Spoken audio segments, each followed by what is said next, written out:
Hi hello ಎಲ್ಲರೂ ಹೇಗಿದ್ದೀರಾ? ನಾನು ನಿಮ್ಮ ಆಶಾ ಶೆಟ್ಟಿ ಮಾಡುವ ನಮಸ್ಕಾರಗಳು. ಇವತ್ತು ಹೋಮ್ ಮೇಡ್ ಪಿಜ್ಜಾ ಮಾಡ್ತಾಯಿದ್ದೀನಿ. ಹೇಗೆ ಮಾಡೋದು ಅಂತ ನೋಡ್ಕೊಳ್ಳೋಣ ಬನ್ನಿ. ಅದಕ್ಕೂ ಮುಂಚೆ ನೀವು ನಮ್ಮ ಚಾನಲ್ನ ಸಬ್ಸ್ಕ್ರೈಬ್ ಮಾಡಿಕೊಡಿ, ಲೈಕ್ ಮಾಡಿ, ಬೆಲ್ ಐಕನ್ ಮೇಲೆ ಕ್ಲಿಕ್ ಮಾಡಿಕೊಡಿ. ಈಗ ಹೇಗೆ ಮಾಡೋದು ನೋಡೋಣ. ಹಾಗೂ ಐಟಮ್ಸು: ಮೈದಾ ಹಿಟ್ಟು, ಚೀಸ್, ಸಕ್ಕರೆ ಪುಡಿ, ಮೊಸರು, ಆರಿಗೆನೋ, ಮಯೋನೆಸ್, ಬೇಕಿಂಗ್ ಪೌಡರ್, ಬೇಕಿಂಗ್ ಸೋಡಾ, ಉಪ್ಪು, ಶುಂಠಿ, ಬೆಳ್ಳುಳ್ಳಿ, 1 ಟೊಮೊಟೊ, ಈರುಳ್ಳಿ, ಎಣ್ಣೆ ಸ್ವಲ್ಪ, ಟೊಮೊಟೊ ಸಾಸು. ಎಷ್ಟು ಬೇಕಾಗಿರೋದು ನೋಡ್ಕೊಂಡು ಆಗಲೇ ತೋರಿಸಿರಲಿಲ್ಲ. ಮೇಲೆ ಹಾಕೋದಕ್ಕೆ ಕ್ಯಾಪ್ಸಿಕಮ್ಮು, ಆನಿಯನ್ನು, ಪನ್ನೀರು ಇದನ್ನು ಕಟ್ ಮಾಡಿ ಎತ್ತಿಟ್ಕೊಂಡು. ಈಗ ಫಸ್ಟು ಹಿಟ್ಟನ್ನ ಕಲಿಸ್ಕೊಂಡು ಇಟ್ಕೊಳ್ಳೋಣ. ಒಂದು ಗಿಳ್ಳು ಮೈದಾ ಹಿಟ್ಟು ತಗೊಳ್ತಾ ಇದ್ದೀನಿ.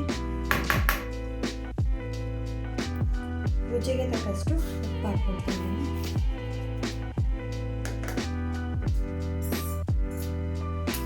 ಸಕ್ಕರೆ ಪುಡಿ 1-2 ಸ್ಪೂನು,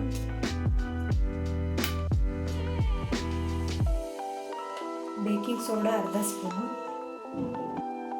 ಬೇಕಿಂಗ್ ಪೌಡರ್ 1 ಸ್ಪೂನು, 1/4 ಲೋಟ ಮೊಸರು. ಇದನ್ನು ಫಸ್ಟು ಮಿಕ್ಸ್ ಮಾಡ್ಕೊಳ್ತಾ ಇದ್ದೀನಿ. ನೀರು ಎಷ್ಟು ಬೇಕೋ ಅಷ್ಟು ನೋಡಿಕೊಂಡು ಹಾಕ್ಕೊಂಡು ಕಲಿಸ್ಕೋಬೇಕು. ನೀರಲ್ಲಿ ಈ ಥರ ಆಗಿದೆ. ಇದಕ್ಕೆ ಸ್ವಲ್ಪ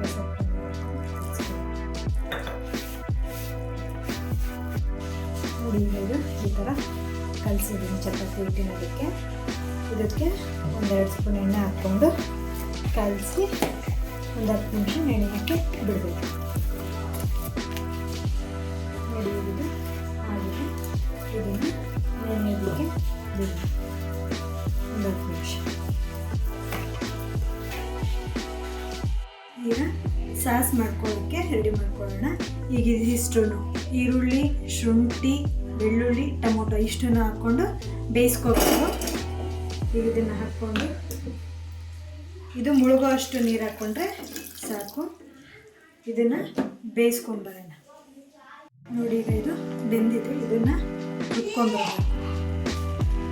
ನೋಡಿ, ಈಗ ಇದನ್ನು ರುಬ್ಕೊಂಡು ಬಂದಿದ್ದೀನಿ ಈ ಥರ. ಈಗ ಸಾಸ್ ಮಾಡೋಣ. ಈಗ ಸಾಸ್ ಮಾಡೋದಕ್ಕೆ ಒಂದು ಬಾಣಲೆ ಇಟ್ಕೊಂಡಿದ್ದೀನಿ. ಅದಕ್ಕೆ 1-2 ಸ್ಪೂನ್ ಎಣ್ಣೆ ಹಾಕ್ಕೊಂಡಿದ್ದೀನಿ. ಈಗ ಇದನ್ನು 1-2 ಸ್ಪೂನ್ ಹಾಕ್ಕೊಳ್ತಾ ಇದ್ದೀನಿ.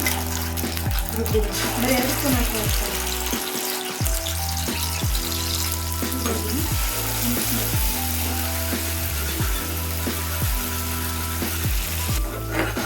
ಇದಕ್ಕೀಗ 1/2 ಸ್ಪೂನಷ್ಟು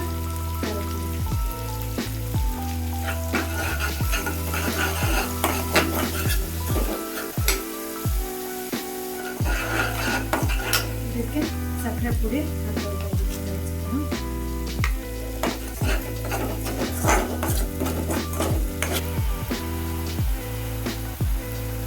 ಇದಕ್ಕೆ ಸ್ವಲ್ಪ ಆರಿಗೆನೋ ಹಾಕ್ಕೊಳ್ತಾ ಇದ್ದೀನಿ.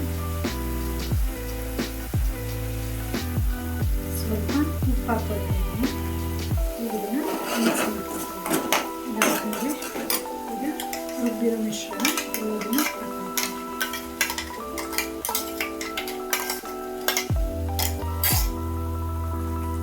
ಜಾರ್ಗೆ ಸ್ವಲ್ಪ ನೀರು ಹಾಕ್ಕೊಂಡು ಸೇರಿಸ್ಕೊಳ್ತೀನಿ.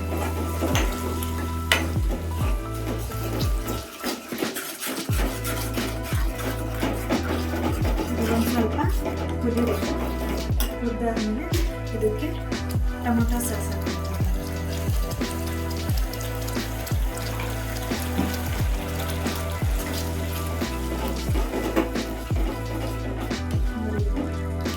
ಸಾಸ್ ರೆಡಿ ಆಗಿದೆ. ಒಂದು ತವ ತಗೊಂಡಿದ್ದೀನಿ. ಅದಕ್ಕೆ ಸ್ವಲ್ಪ ಎಣ್ಣೆ ಹಾಕ್ಕೊಂಡು ಸ್ಪ್ರೆಡ್ ಮಾಡ್ಕೊಂಡಿದ್ದೀನಿ. ಸ್ಪ್ರೆಡ್ ಮಾಡ್ಕೊಬೇಕು ಎಲ್ಲ ಕಡೆ.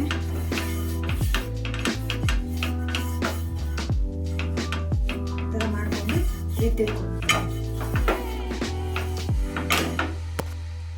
ನೋಡಿ. ಈಗ ಇದು ಹಿಟ್ಟು ನೆಂದಿದೆ. 10 ನಿಮಿಷ ಆಗಿದೆ. ಈಗ ಇದನ್ನೊಂದು ಸ್ವಲ್ಪ ನಾದ್ಕೊಂಡು ಲಟ್ಟಿಸ್ಕೋಬೇಕು.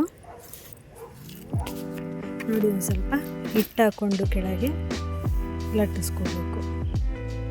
ನಿಮಗೆ ಎಷ್ಟು ತೆಳುಗೆ ಬೇಕು, ದಪ್ಪ ಬೇಕು ನೋಡಿಕೊಂಡು ಲಟ್ಟಿಸ್ಕೊಳ್ಳಿ. ತೀರಾ ತೆಳುಗು ಮಾಡ್ಕೋಬಾರ್ದು, ತೀರಾ ದಪ್ಪನೂ ಮಾಡ್ಕೋಬಾರ್ದು. ಮೀಡಿಯಮಾಗಿ ನೋಡಿಕೊಂಡು ಲಟ್ಟಿಸ್ಕೊಳ್ಳಿ. ಈ ಥರ ಲಟ್ಟಿಸ್ಕೊಂಡಿದ್ದೀನಿ. ಎಣ್ಣೆ ಸ್ಪ್ರೆಡ್ ಮಾಡಿಟ್ಟಿದ್ವಲ್ಲ ತವ ಮೇಲೆ ಹಾಕ್ಕೊಳ್ಳೋಣ. ನೋಡಿ ಈ ಥರ ತವ ಮೇಲೆ ಹಾಕ್ಕೊಂಡು ನೀಟಾಗಿ ಎಲ್ಲ ಕಡೆಯೂ ಹರಡ್ಕೊಳ್ಳಿ. ಈಗ ಬಾರ್ಡ್ರಲ್ಲಿ ಕೈಯಲ್ಲಿ ಈ ಥರ ಮಾಡ್ಕೊಳ್ಳಿ, ಬಾರ್ಡ್ರ್ ಮಾಡ್ಕೊಳ್ಳಿ. ಈ ಥರ ನೀಟಾಗಿ ಮಾಡಿಕೊಂಡು ತಟ್ಕೊಳ್ಳಿ. ಈಗ ಒಂದು ಸ್ಪೋಕ್ ತಗೊಂಡು, ಇಲ್ಲಾಂದರೆ ಸ್ಪೋಕ್ ಇಲ್ಲಾಂದರೆ ಕಡ್ಡಿ ತೊಗೊಂಡು ಈ ಥರ ಹೋಲ್ ಮಾಡ್ಕೊಳ್ಳಿ ಎಲ್ಲ ಕಡೆ. ಹೋಲ್ ಮಾಡೋ ಉದ್ದೇಶ ಏನು ಅಂತಂದರೆ ಸಾಸಸ್ ಎಲ್ಲ ಹಾಕ್ತೀವಲ್ಲ ಅದನ್ನೆಲ್ಲ ಕ್ಲೀನಾಗಿ ಒಳಗೆ ಅಬ್ಸರ್ವ್ ಮಾಡ್ಕೊಳ್ಳಿ ಅಂತ ಹೋಲ್ ಮಾಡ್ಕೊಳ್ಳೋದು. ನೀಟಾಗಿ ಈ ಥರ ಹೋಲ್ ಮಾಡಿಕೊಂಡು ಸಾಸ್ ಮಾಡ್ಕೊಂಡಿದ್ವಲ್ಲ ಆ ಸಾಸನ್ನ ಹಾಕ್ಕೊಂಡು ಎಲ್ಲ ಕಡೆ ನೀಟಾಗಿ ಸ್ಪ್ರೆಡ್ ಮಾಡ್ಕೊಳ್ಳಿ.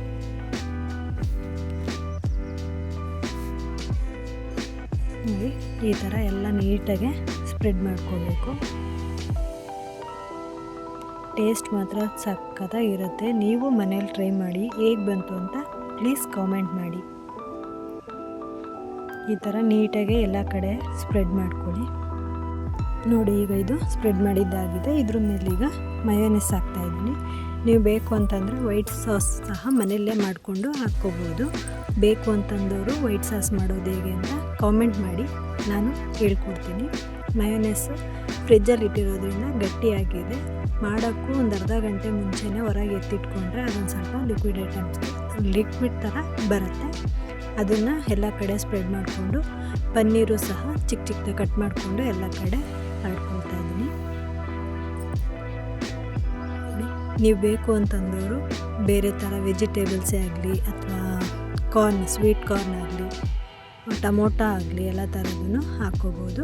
ನೋಡಿ ನಾನೀಗ ಆನಿಯನ್ನ ಎಲ್ಲ ಕಡೆ ಹಾಕ್ಕೊಳ್ತಾ ಇದ್ದೀನಿ.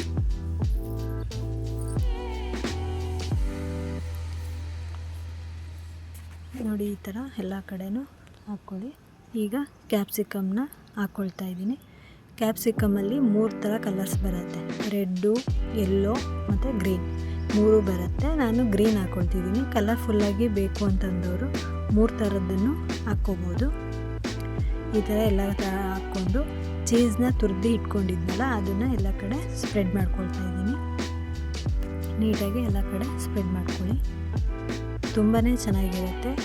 ಹೊರಗೆ ದುಡ್ಡು ಕೊಟ್ಟು ತೊಗೊಂಬಂದು ತಿನ್ನೋದಕ್ಕೆ ಅದಕ್ಕಿಂತ ಮನೆಯಲ್ಲೇ ಮಾಡಿಕೊಂಡ್ರೆ ನಾವು ಮಾಡಿದ್ದೀವಿ ಅನ್ನೋ ಖುಷಿನೂ ಸಿಗುತ್ತೆ. ಮತ್ತು ಎಲ್ಲರೂ ಸಹ ಕೂತ್ಕೊಂಡು ಆರಾಮಾಗಿ ತಿನ್ಬೋದು, ಇನ್ನೂ ಜಾಸ್ತಿನೇ ಬರುತ್ತೆ. ಈಗ ಅದ್ರ ಮೇಲೆ ಒಂದು ಸ್ವಲ್ಪ ಆರಿಗೇನೋ ಚಿಲ್ಲಿ ಫ್ಲೇಕ್ಸ್ ಹಾಕ್ಕೋಬೇಕು. ನಾನು ಚಿಲ್ಲಿ ಫ್ಲೇಕ್ಸ್ ಹಾಕಿಲ್ಲ, ಮಕ್ಕಳು ತಿಂತಾರೆ, ಖಾರ ಆಗುತ್ತೆ ಅಂತೇಳಿ. ನೀವು ಬೇಕು ಅಂತಂದವರು ಹಾಕ್ಕೊಳ್ಳಿ. ಈಗ ಅದನ್ನು ನೀಟಾಗಿ ಒಂದು 30ರಿಂದ 35 ನಿಮಿಷ ಸಣ್ಣ ಉರಿಲಿ ಬೇಯಿಸ್ಕೊಳ್ತಾ ಇದ್ದೀನಿ. ನೋಡಿ ಈಗ ಇದು ಬೆಂದಿದ್ದಾಗಿದೆ. ಸ್ಟವ್ ಆಫ್ ಮಾಡ್ತಾಯಿದ್ದೀನಿ. ನೋಡಿ ಈಗ ಅದು ಬೆಂದಿದೆಯೋ ಇಲ್ಲ ಅಂತ ನೀವು ಚೆಕ್ ಮಾಡ್ಕೊಳ್ಳಿ. ಈ ಥರ ಸ್ಪೋಕ್ ತೊಗೊಂಡು ಒಂದು ಸ್ವಲ್ಪ ಚುಚ್ಚಿದ್ರೆ ಅದು ಅಂಟ್ಕೊಂಡಿದ್ರೆ ಬೆಂದಿಲ್ಲ ಅಂತ, ಅಂಟಿಲ್ಲ, ಇದು ಬೆಂದಿದೆ ಅಂತ. ನೋಡಿ ಈಗ ತವ ಮೇಲೆ ಒಂದು ಸ್ವಲ್ಪನೂ ಅಂಟ್ಕೊಂಡಿಲ್ಲ, ಎಷ್ಟು ಚೆನ್ನಾಗಿ ನೀಟಾಗಿ ಬಿಡ್ತಾ ಇದೆ ಅಂಥೇಳಿ. ಇದನ್ನು ಒಂದು ಸ್ವಲ್ಪ ತಣ್ಣಗಾದ್ಮೇಲೆ ಕಟ್ ಮಾಡಿದ್ರೆ ಬೆಟರು. ನಾನು ಬಿಸಿ ಇದ್ದಾಗಲೇ ಕಟ್ ಮಾಡಿ ನಿಮಗೆ ತೋರಿಸ್ಬೇಕಂತ ಕಟ್ ಮಾಡ್ತಾಯಿದ್ದೀನಿ. ಪಿಜ್ಜಾ ಕಟರ್ ಇಲ್ಲ, ಸೊ ಚಾಕಲ್ಲೇ ಕಟ್ ಮಾಡೋಕ್ಕೆ ಹೋದೆ, ಅದು ಈ ಥರ ಆಯಿತು. ನೀವು ಪಿಜ್ಜಾ ಕಟರಲ್ಲಿ ಕಟ್ ಮಾಡಿಕೊಂಡ್ರೆ ಚೆನ್ನಾಗಿ ಬರುತ್ತೆ, ತುಂಬಾ ಟೇಸ್ಟಿಯಾಗಿರುತ್ತೆ. ನೋಡಿ ಈ ಥರ ಬಂದಿದೆ, ಒಳಗೆಲ್ಲ ಚೆನ್ನಾಗಿ ಬೆಂದಿದೆ. ನೀವು ಮನೇಲಿ ಮಾಡ್ಕೊಳ್ಳಿ, ಹೇಗೆ ಬಂತು ಅಂತ ಕಾಮೆಂಟ್ ಮಾಡಿ. ಪ್ಲೀಸ್ ಲೈಕ್ ಮಾಡಿ, ಸಪೋರ್ಟ್ ಮಾಡಿ, ಸಬ್ಸ್ಕ್ರೈಬ್ ಮಾಡ್ಕೊಳ್ಳಿ. Thank you.